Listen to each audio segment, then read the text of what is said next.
Allah Rahim, Allah Malik, Allah Qudus, Allah.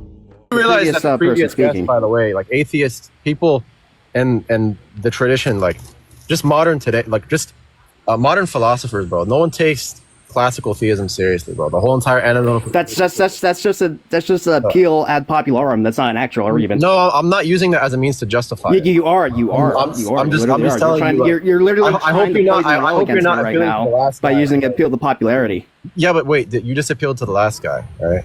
Like, bro. No, All I'm telling you is the last guy would literally just laugh at your position, bro. And I do the same. I don't care what the last There's no guy reason said. for me, and you know he did like talk about Occam's razor, which brings something interesting about your position. You have an inflated ontology. Like your position, bro, Harry Potter's more likely to be the case than your own position, bro. That's Why? Because you have an inflated ontology, bro. That's why. Well, what do you mean by inflated ontology? You have all these metaphysical commitments, actus purus, God having must be pure act, God must be identical to his attributes, all of this. It's all counterintuitive, bro. No one takes it seriously. But look, that's not an argument. Nobody takes it seriously. Okay, nobody takes Islam seriously from I justified it based on your inflated ontology, and that's just like few examples. No, you haven't justified shit, dude. Let's go back to like your whole argument, bro. Like I said just based on the fact it's counterintuitive. No one's really. You just admitted Allah has potential to change. Yeah. So how about this? I believe intrinsic change. What's the contradiction? What's the contradiction? Well, even with intrinsic change, that means he's still not perfect by definition. He still has potential to change. Hold on. If God is self-sufficient, he's perfect, correct? Yeah. Okay. God in this view is self-sufficient. Yeah. Okay, so he's perfect. Like you just refuted yourself, man. How is it? Because you reputation? said that if he changes, he's not perfect. But God being self-sufficient means that he is perfect. And because Allah is self-sufficient, therefore he's perfect. Therefore, even if there is intrinsic change, so long as he's self-sufficient, and this change is not essential, but it's non-essential, then he is perfect. You just conceded. Thank you. It's not essential, but non-essential? What do you mean? It's non-essential. Yeah, it's intrinsic, but it's not essential. Do you know the difference between, like, look, I'm sure since you're an actus purus, Thomist, probably like basement clown. Nice ad hom. I have an ad hom you want. I mean, it's not really an ad hom. I'm addressing the argument. An ad hom is when I insult you instead of addressing the argument, but I did address the argument, so it's not ad hom. I'm just stating the facts. But look, no, you didn't say facts. Yeah, I did respond, and you actually conceded to the argument. That's funny. No. Look, like, it's simple, man. You say that God has to be pure act. He can't have potency. But if he does have potency, then he changes. If he changes, then he's not God. That just doesn't follow, because there could be intrinsic change, but it's not essential change. Intrinsic is not the same thing as essential. Okay, you need to find a difference for me, just so we're not speaking past each other. Yeah, essential is something that's question one second. Omar, this guy is a Christian. He doesn't believe God speaks. It's because I'm just trying to get him to. Wait, Costin, wait. I'm talking to my brother. So Omar, this guy believes that if a God speaks, that takes God out of the pure act, right? No, that wouldn't get it. Wait. God speaking or God creating or God doing any action, whatever, is not going to change his essential being. Costin. Wait. Do you affirm action for God?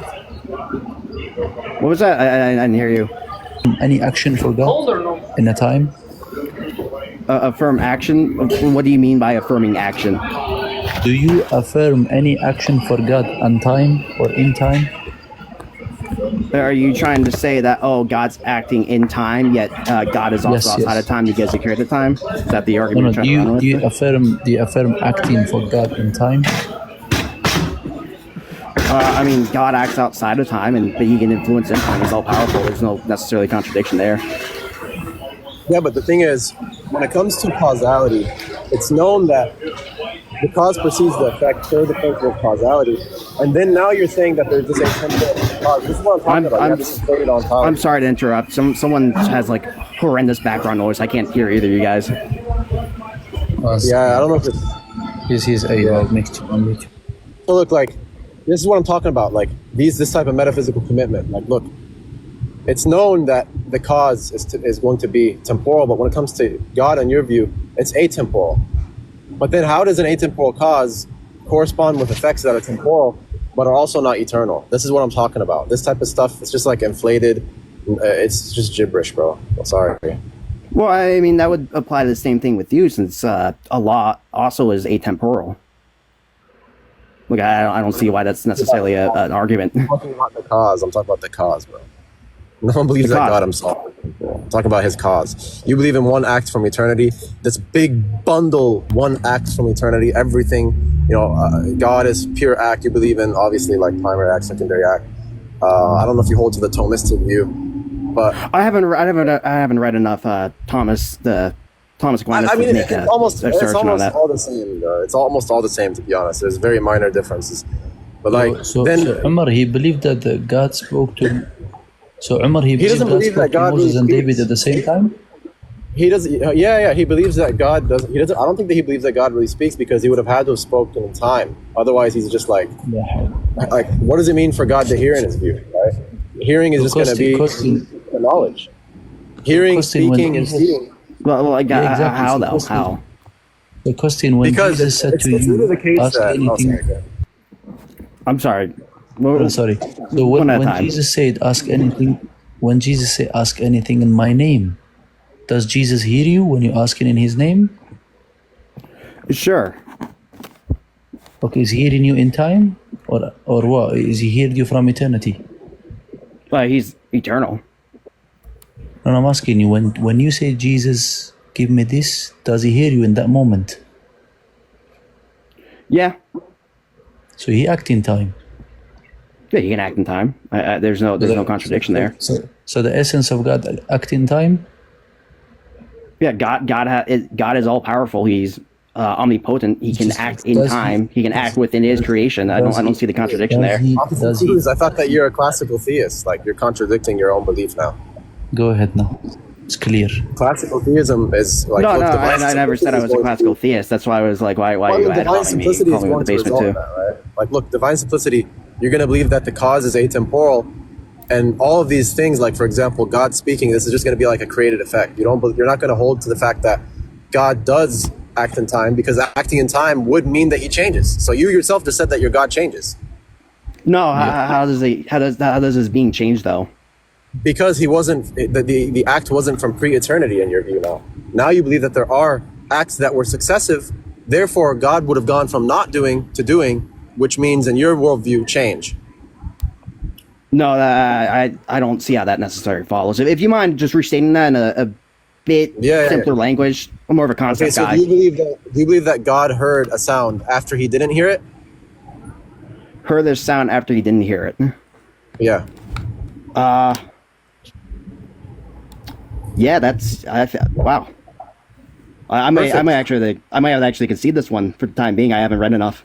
I think you got me. So then that would mean that he goes from potential to actual. That's why, under divine simplicity, it's what's going to result in the Thomistic view, for example, is God doesn't really hear; he just knows. Because if he hears, then it would have been it's either the case that he heard in time, or he eternally heard you. And if he eternally heard you, then to say that he eternally heard you without your sound itself being eternal, it's just gibberish. It's just like saying that you yourself that you would be eternal in that view.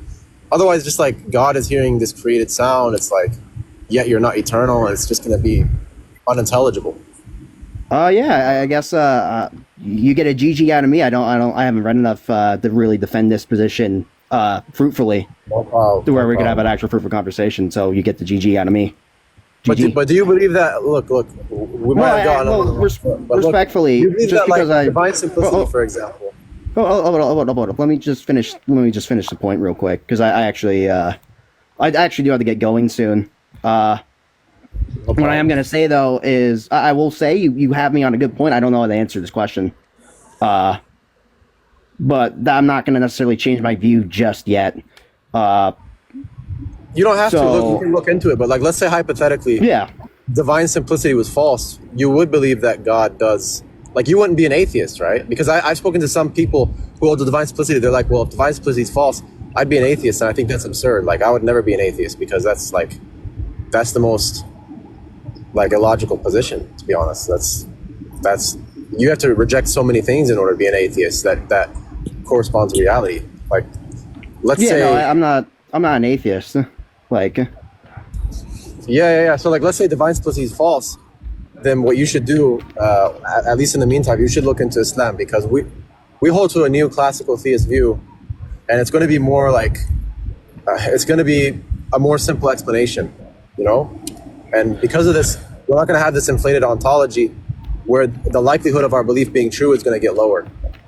There's going to be a higher probability of it being true because we don't have so much metaphysical commitment, and it's not counterintuitive.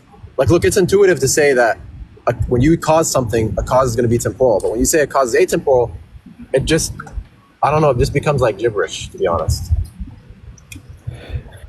yeah, I mean, you might have a point there. I can't actually confirm right now, obviously. So.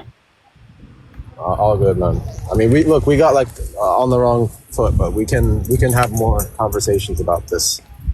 Yeah, I mean, eventually, I want to read more into divine simplicity, because I wasn't even going to make this argument originally. You guys brought it up. I just kind of jumped on it. So I want to thank you for having me on. Thank the other two guys for being on here too. So yeah, maybe I'll pop back on eventually. So No problem, sir. No problem. yes, sir. No problem, man. Okay, later. Man,